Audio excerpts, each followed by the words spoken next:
This is Cedric Sky Seti. And I'm Becky. We're back for another episode. And let's get to it. Today, we are going to talk about this. And we don't know what it is. It looks like a big pile of cilantro. I mean, it's definitely like, it's got some herby vibes, you know? It smells like lettuce.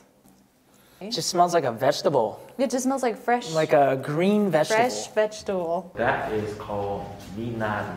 Minari. Do you guys know what that is? No. No. So since you guys don't know what it is, you guys can look it up. Okay. It's a Onanthe javanica. I guess it's referred to as water celery. Water celery or water dropwort. Yeah, I mean, it kind of looks like spinach as well.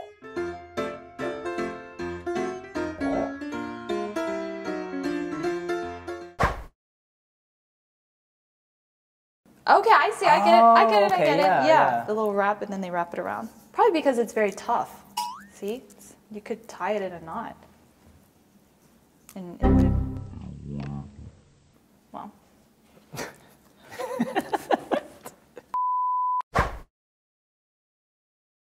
Well, it's an American drama film. It's a drama. It's directed by a Korean director.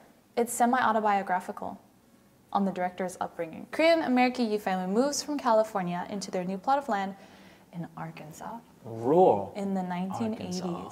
Jacob, I think he's the dad, he hopes to grow Korean produce to sell to vendors in Dallas. Grandmother comes from Korea to watch the kids. So they're hoping to grow Korean produce. I don't think they're selling this.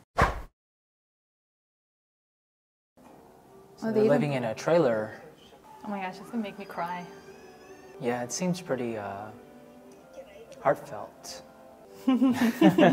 So it just seems like a Korean American family that is really just trying to make a life for themselves in America. And I would imagine that they're going through a lot of hardship. They That seem can't like be they're, easy. yeah, they're living in a rural town, and Yeah. also they're living in a trailer, so they don't seem to have a lot of money. So I'm pretty sure there's an element of struggle in that movie. Wow, I mean, already from the trailer, it feels so layered. I feel like you have the location, which is rural United States, Right. which already is not necessarily, even today, very open, you know, to people who are very different. And then also, it's significant generation gap, right? Because you have the 할머니, who's coming directly from Korea, then this family, their kid is second gen now. Right. So he's growing up with an American mindset, even though his parents would be first gen Korean, and then meeting the grandmother. And Right. everything would be so different than what this little kid would be expecting. I think it's really significant when he says, you're not a real grandma. And saying like, what a grandmother should be. I know, I feel very like, ooh, emotional thinking Yeah. about that. So the movie is named after this plant. So obviously this Right. plant has a bigger role in this movie. So I guess the family, they're using this as a means of their livelihood. No, I think it's symbolic.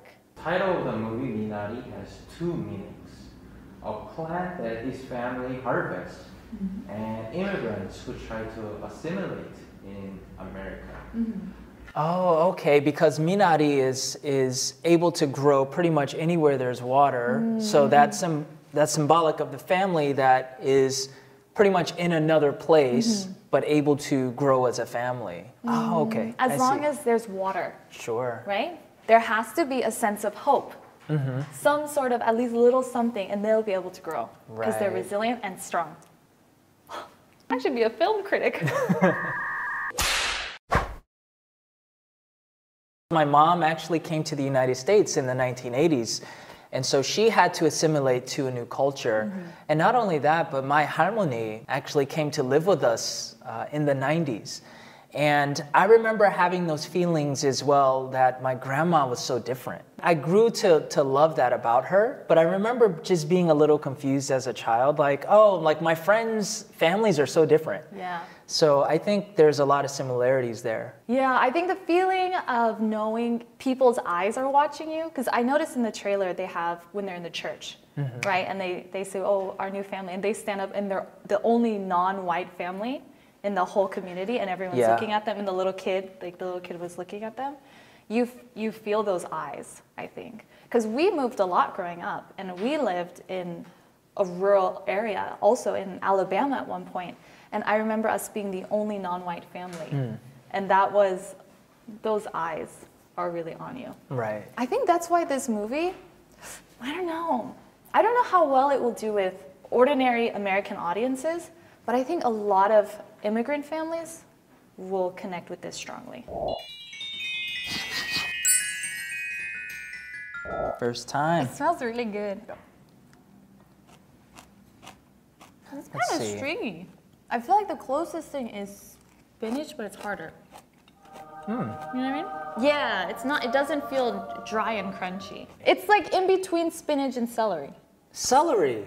Celery has that crunch. But this doesn't, it's not yet to that level. Both are really good. So distinctively different, but they both have that crunchiness to it. Okay, so now we're gonna try the jun. Looks like we have the minari and then a red pepper and maybe carrot.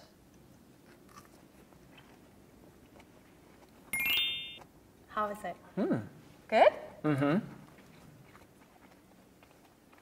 It's funny because the minari doesn't have a strong flavor. Right, but I bet you would notice if it was missing. It would definitely taste a lot different. So we ate half of the food here, and I'm feeling quite satisfied and full. I could eat more. Yeah, so it was really nice to just talk about not only the movie and also the plant, but to go back and think about some of the memories that we've had in our childhood.